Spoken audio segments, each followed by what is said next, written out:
Bonjour à tous, dans cette vidéo nous allons apprendre à faire un groupe emboîté, c'est-à-dire à passer de ce genre de représentation qui est une matrice de caractères à des groupes qui permettent de classer les êtres vivants par catégorie.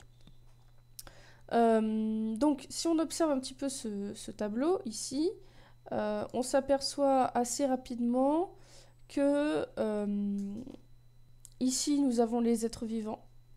Donc le renard roux, la chouette effrayée, etc., etc. Et ici, nous avons les caractères. Alors ça peut être l'inverse. Ça ne change pas grand-chose à notre représentation, à ce qu'on va en faire. Lorsqu'on se met sur un petit tableau, quand on se met à faire les groupes emboîtés, on commence toujours par essayer d'aller, pour faire la première boîte, sur le caractère qui est partagé le plus entre tous les membres.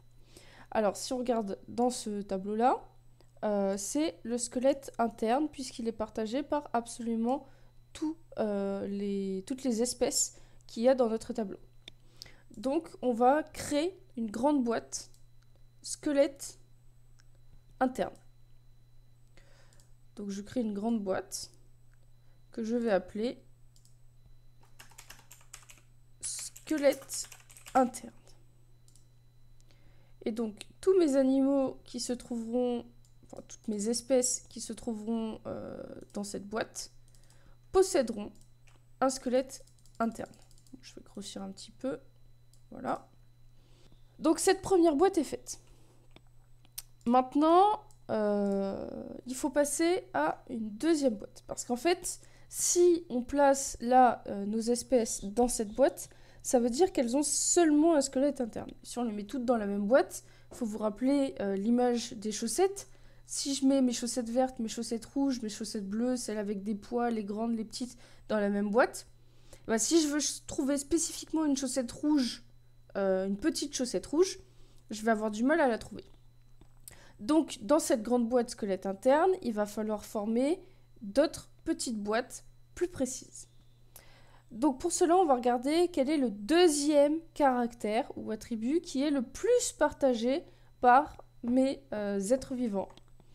Et ici, je vois que c'est 4 membres. Donc, ce caractère est partagé par 5 de mes 6 êtres vivants. Je vérifie que tous ceux qui possèdent 4 membres possèdent bien un squelette interne, c'est le cas. Donc, je peux dessiner ma boîte 4 membres dans ma boîte squelette interne. Alors, hop. Attention, cependant, parce que là c'est facile, je suis sur l'ordinateur, donc je peux modifier facilement mes boîtes. On peut avoir, dans cette boîte squelette interne, on peut avoir une ou plusieurs boîtes. Donc avant de terminer ma boîte 4 membres, je vais vérifier, par exemple, la truite saumonée, qui ne possède pas 4 membres, mais qui possède des nageoires à rayons. La truite saumonée est la seule espèce ici qui possède des nageoires à rayons. Et elle possède également un squelette interne. Donc je vais pouvoir créer une deuxième boîte dans ma boîte squelette interne pour les nageoires à rayons de la truite saumonée. Alors cette boîte, je la fais plus petite, puisque dedans, je vais mettre qu'une seule espèce.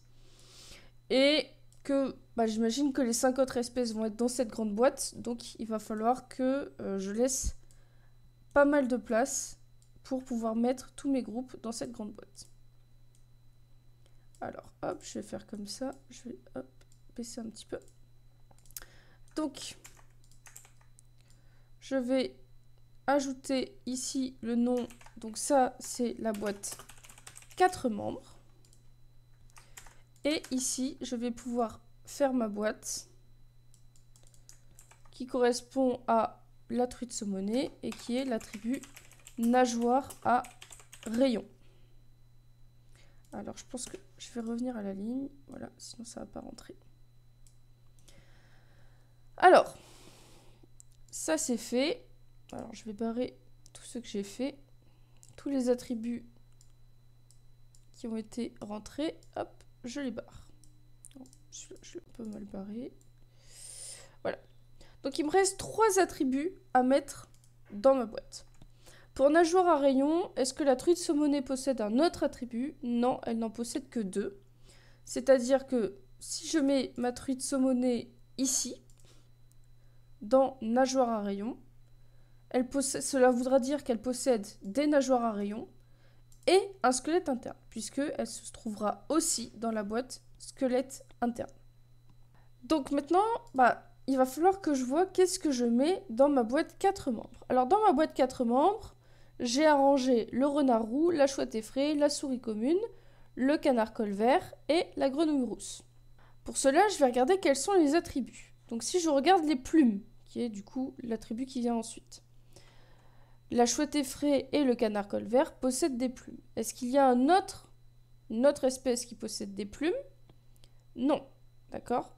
Est-ce que la chouette effrayée ou le canard colvert possèdent un autre attribut? Non.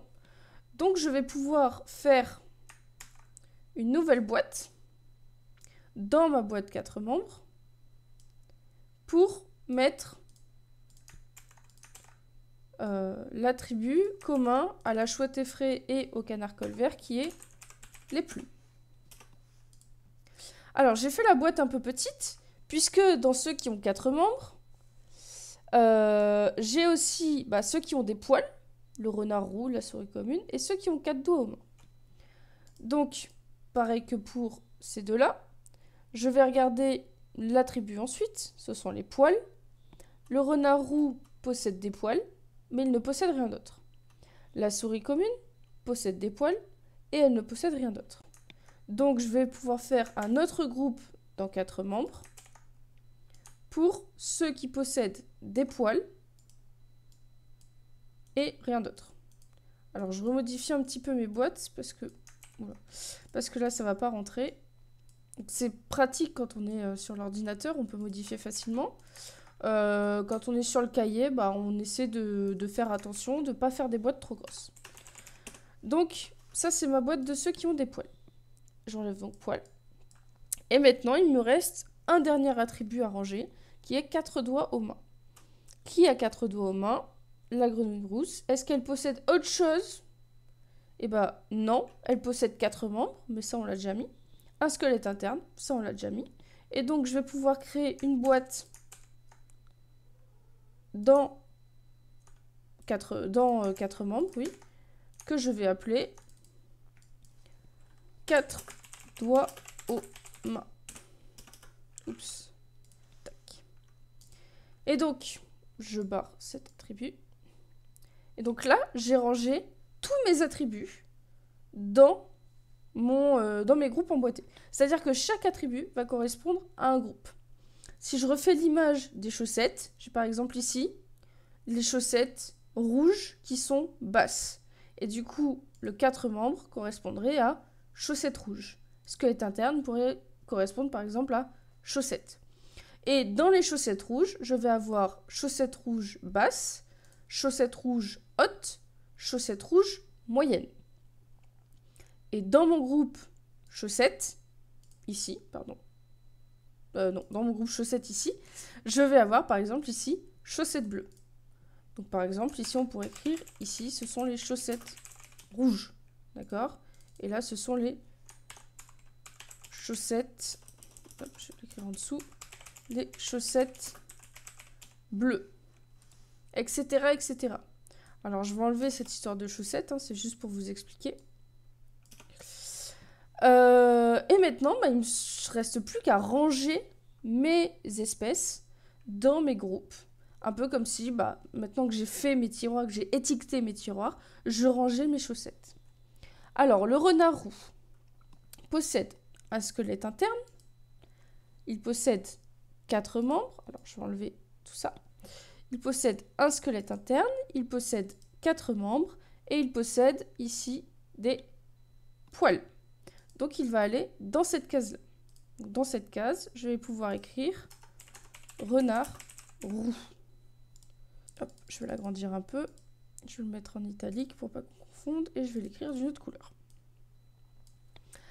Ensuite, la chouette effrayée possède un squelette interne, 4 membres, des plumes. Donc, squelette interne, 4 membres, plumes. Elle va aller donc dans ce groupe. Ah, chouette effrayée. La souris commune, squelette interne, 4 membres, des poils.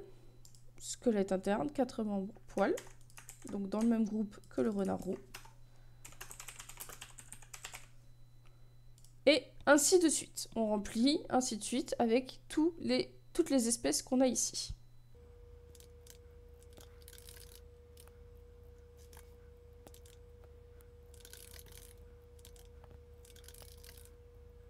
Et donc, voici qu'on a terminé de ranger toutes nos espèces. Donc nos 6 espèces qu'on avait ici, on les a mises dans des boîtes.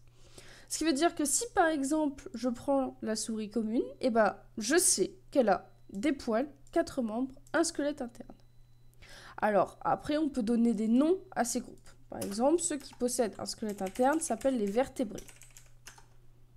Par exemple. Ceux qui possèdent 4 membres s'appellent les tétrapodes, parce qu'ils ont 4 membres. Les plumes, ce sont les aves ou oiseaux. Ceux qui possèdent des poils, alors poil tout seul ne permet pas de donner un nom à ce groupe-là. Il faudrait mettre poils et mamelles, mais ce sont les mammifères. Les 4 dos aux mains, ce sont donc les tétradactyles. Même si ce n'est pas vraiment un groupe, là le groupe, ça serait plutôt amphibien pour la grenouille rousse. Mais bon, hop. Là on a mis ça comme critère de classification. Et ceux qui possèdent des nageoires à rayons, ce sont les actinoptérygiens. Et voilà, vous savez maintenant comment faire des groupes emboîtés. C'est un bon moyen de comprendre comment sont classés les êtres vivants, parce qu'avec 10 millions d'espèces, il a bien fallu trouver des moyens de classer tout cela.